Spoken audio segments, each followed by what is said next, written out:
This is a demonstration of exercise M724, preparing an operating budget, direct materials, direct labor, and manufacturing overhead budgets. Grady Inc. manufactures model airplane kits and projects production at 650, 500, 450, and 600 kits for the next 4 quarters. Direct materials are 4 ounces of plastic per kit, and the plastic costs $1 per ounce. Indirect materials are considered insignificant and are not included in the budgeting process. Beginning raw materials inventory is 850 ounces, and the company desires to end each quarter with 10% of the materials needed for the next quarter's production. Grady desires a balance of 200 ounces in raw materials inventory at the end of the 4th quarter. Each kit requires 0.10 hours of direct labor at an average cost of $10 per hour. Manufacturing overhead is allocated using direct labor hours as the allocation base. Variable overhead is 20 cents per kit, and fixed overhead is $165 per quarter. The requirements ask us to prepare Grady's direct material budget, direct labor budget, and manufacturing overhead budget for the year. Round the direct labor hours needed for production, budgeted overhead cost, and predetermined overhead allocation rate to 2 decimal places, and round other amounts to the nearest whole dollar. So the first budget we are going to complete is the direct materials budget. So let's see how this will work. We're going to start out with the budgeted kits to be produced, and then we will multiply that by the direct materials per kit, and that'll give us the direct materials needed for production. Then we're going to add to that the direct materials that we're going to need in the ending inventory, and we'll be calculating that. That will give us total direct materials needed, and we'll subtract from that the direct materials we have in beginning inventory to get the budgeted purchases of direct materials, which we multiply by the cost per ounce, and that will give us the budgeted purchases or the cost of those direct materials.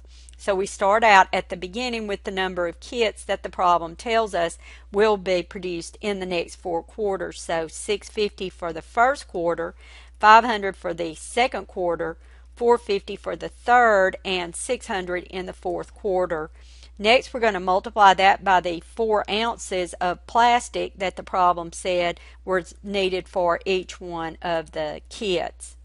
And that's going to give us that direct materials needed for production. Now we're going to calculate the direct materials needed in ending inventory.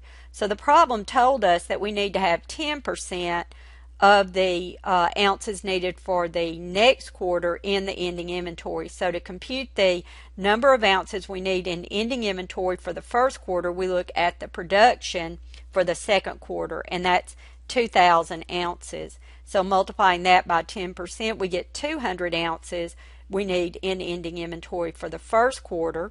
The third quarter, we need 1,800 ounces for production. So we're going to need 10% of that, or 180, for the second quarter ending inventory. And then we need 2,400 ounces for the third quarter, and we multiply that by 10%, and we get 240 ounces that we're going to need for the ending inventory for the third quarter. And then the problem gives us the number of ounces that we will need in the 4th quarter. That was given to us at 200 ounces. So now we have our desired direct materials in ending inventory, which is 200 for the first quarter, 180 for the second quarter, 240 for the third quarter, and the problem gave us 200 for the last quarter. Next, we're going to calculate or subtract from this the direct materials in beginning inventory. So in the first quarter, the problem told us that we had 850 ounces in beginning inventory. Next, we will take the ending inventory that we had in the previous quarter. That will be the beginning inventory for the next one. So 200 for the second quarter, 180 for the third quarter, and 240 for the 4th quarter, and then we just have our beginning amount in the total. That gives us our budgeted purchases of direct materials, but now we need to determine the cost. So we're going to multiply these ounces by $1 per ounce, which the problem gave us, said that the cost per ounce was $1. And that gives us our budgeted purchases of direct materials and then the total for the year. Next, we're going to do our direct labor budget. So we start out again with those number of kits that we are going to produce, which was 650 for the first quarter, 500 for the second quarter, 450 for the third quarter, and 600 in the fourth quarter. The problem told us that it takes 0.10 hours to produce each kit. And then it also gives us the cost of labor. So we're going to multiply the number of kits times 0.10 per kit. And that's going to give us the direct labor hours that we need for production. And then we're going to multiply that by $10, which was the average labor cost that the problem gave us.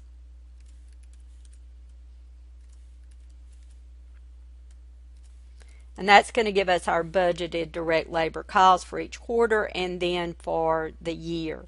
The last thing is the manufacturing overhead budget. So again, you're going to use those same number of kits to be produced. So 650, 500, 450, and then 600.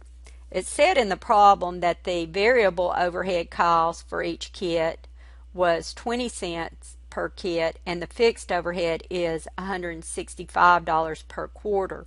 So to calculate the variable overhead, we're going to multiply the number of kits times 0.20.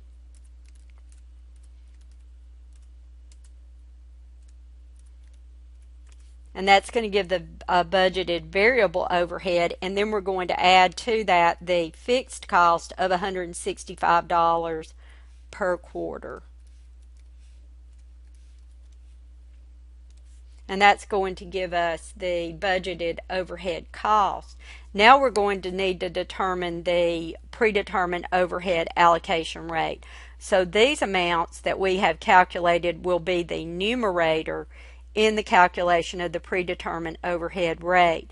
The denominator is the direct labor hours that we calculated in the direct labor budget. So now we're going to use those hours and add those together for each of the quarters. So 65 was the first quarter, 50 the second quarter, 45 the third, and 60 for the fourth, which gives us 220 total direct labor hours, which when we divide that into our budgeted manufacturing overhead cost gives us a predetermined overhead allocation rate of $5 for each direct labor hour.